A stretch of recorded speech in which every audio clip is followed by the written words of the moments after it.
Gempa bermagnitudo 8,7 mengguncang semenanjung Kamchatka, wilayah timur Rusia. Saudara, gempa bumi magnitudo 8,7 terjadi di pesisir timur Kamchatka, Rusia pada Rabu pagi tadi.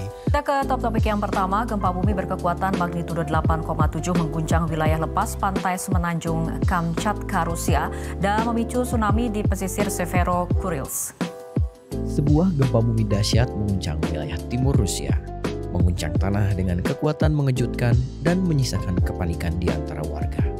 Bangunan bergoyang, jalanan retak, dan suara sirine menggema di setiap sudut jalanan. Meski gempa berada di daerah terpencil, getaran terasa hingga ratusan kilometer. Gempa yang terjadi di daerah Kamchatka di masuk ke wilayah Rusia, kalau di waktu kita kira-kira pukul 6:30 pagi, terjadi di wilayah yang kalau dalam konteks keilmuan gempa bumi kita sebutnya sebagai wilayah yang seismic gap atau wilayah yang memiliki kekosongan kegempaan, yang artinya wilayah tersebut untuk jangka waktu yang cukup lama tidak mengalami gempa besar. Dulu pernah, terus sekarang nggak ada gempa gitu ya.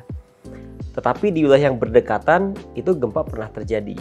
Misalnya di utara dari gempa yang tadi pagi, itu pernah terjadi gempa dengan magnitudo 9, itu tahun 52-an. Di selatannya itu pernah terjadi gempa di atas 8,1, kira-kira tahun 60-70-an. Nah yang di tengah, itu paling tidak dalam rentang waktu lebih dari 80, bahkan mendekati 100 tahun, itu tidak ada gempa di atas 8. Jadi wilayah seismic gap adalah wilayah yang sudah dalam waktu lama tidak pernah terjadi gempa, tapi dulu pernah terjadi, sementara di wilayah sekitarnya sudah terjadi gempa. Jadi kita sebut sebagai gap.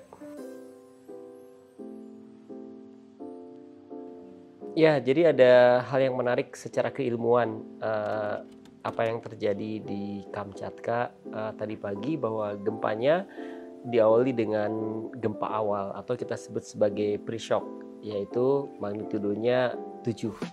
Tapi kita tidak pernah bisa mengatakan bahwa gempa ini adalah pre-shock atau gempa yang independen sampai gempa besarnya datang gitu ya. Jadi untuk mengetahui ini gempa awalan atau bukan awalan ditentukan apabila sesudahnya diikuti oleh gempa besar. Nah, gempa awalan ini, gempa pembuka itu terjadi lebih dari seminggu sebelumnya. Kalau tidak salah mendekati 10 hari, magnitudonya 7. Ini sebagai gempa pembuka dari gempa tadi pagi. Nah, sesudah itu kemudian akan diikuti oleh gempa-gempa susulan atau aftershock. Untuk beberapa kasus kecil itu diikuti dengan akan memicu gempa lain di wilayah yang berdekatan, bukan termasuk sebagai aftershock, tapi sebagai gempa picuan. Ada beberapa kasus yang tidak banyak tapi pernah terjadi, magnitudonya bisa sama bahkan lebih besar. Mudah-mudahan ini tidak terjadi. Ini kita pernah mengalami sewaktu gempa Lombok 2018. Gempa sesudahnya itu lebih besar daripada gempa yang sebelumnya. Untuk gempa 8,7 itu akan menghasilkan goncangan yang cukup besar.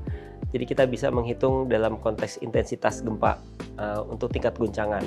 Saya duga di sekitar Kamchatka, bahkan mungkin bagian utara dari Hokkaido, intensitasnya bisa di atas 8 atau di atas 9 ya, intensitas guncangan. Sebagai ilustrasi, ketika gempa Jogja itu intensitasnya hanya 6-7. Jadi kalau intensitas 8-9 maka tingkat guncangannya cukup kuat. Tetapi kita paham di wilayah tersebut penduduknya relatif sedikit, tidak padat, mudah-mudahan tidak menghasilkan kerusakan.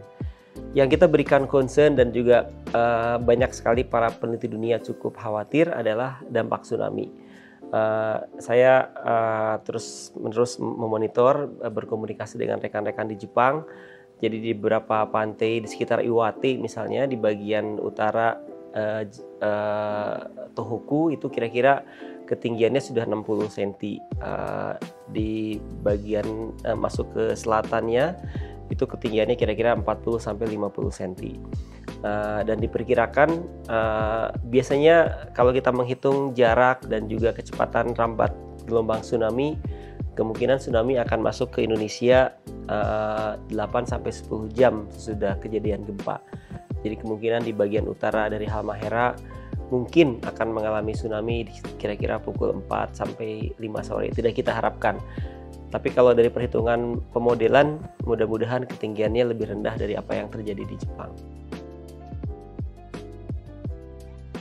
Tapi respon yang menarik itu justru di bagian selatannya, yaitu di Jepang. Jadi sejak tadi pagi misalnya sudah diberikan warning. Jadi saya rasa mungkin pukul 5 pagi saya sudah mendapatkan informasi bahwa akan ada tsunami yang mungkin bisa melanda kota-kota di pantai timur Jepang. Dan mereka mengeluarkan ada 2 jenis, yaitu ada warning advisory, yaitu ada alert dan advisory. Jadi ada yang kemudian hanya berupa saran saja, ada yang kemudian diminta untuk memberikan perhatian lebih serius. Dan saya melihat kita bisa belajar banyak dari Jepang dalam konteks mereka mengembangkan dengan sangat baik sistem peringatan dini gempa bumi, earthquake early warning system, dan apalagi sistem peringatan dini tsunami itu sudah berkembang dengan sangat baik, termasuk deteksi kedatangan tsunami.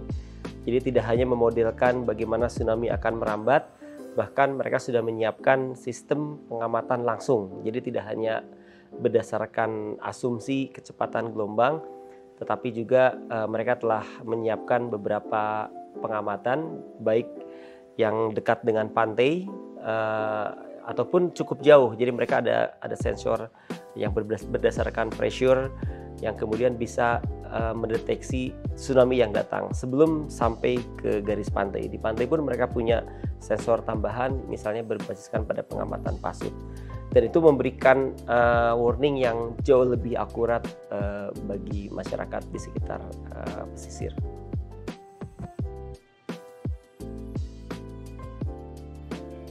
Ya, jadi bagian yang kemudian menghasilkan gempa yang kemarin itu adalah pertemuan antara lempeng Pasifik dan lempeng Amerika Utara, North American Plate dan Pacific Plate.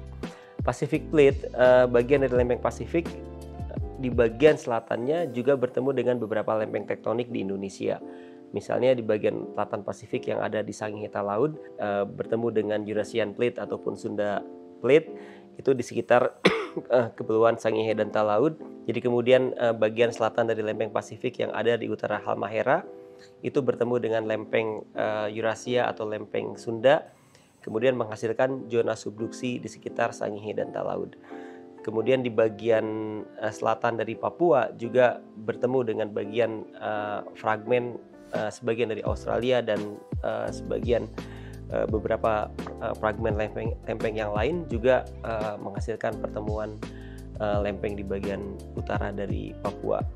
Jadi secara tektonik ada kemiripan, walaupun kemudian tidak berarti bahwa kejadian gempa yang ada di Kamchatka kemudian akan mengakibatkan gempa di Indonesia. Jadi secara sejarah pembentukan, sejarah kejadian gempa, proses tektonik, kemudian mekanisme gempa berbeda. Jadi kalaupun tidak kita harapkan terjadi gempa di Indonesia, itu tidak memiliki hubungan bahwa gempa tersebut terpicu oleh gempa di Rusia Kamchatka.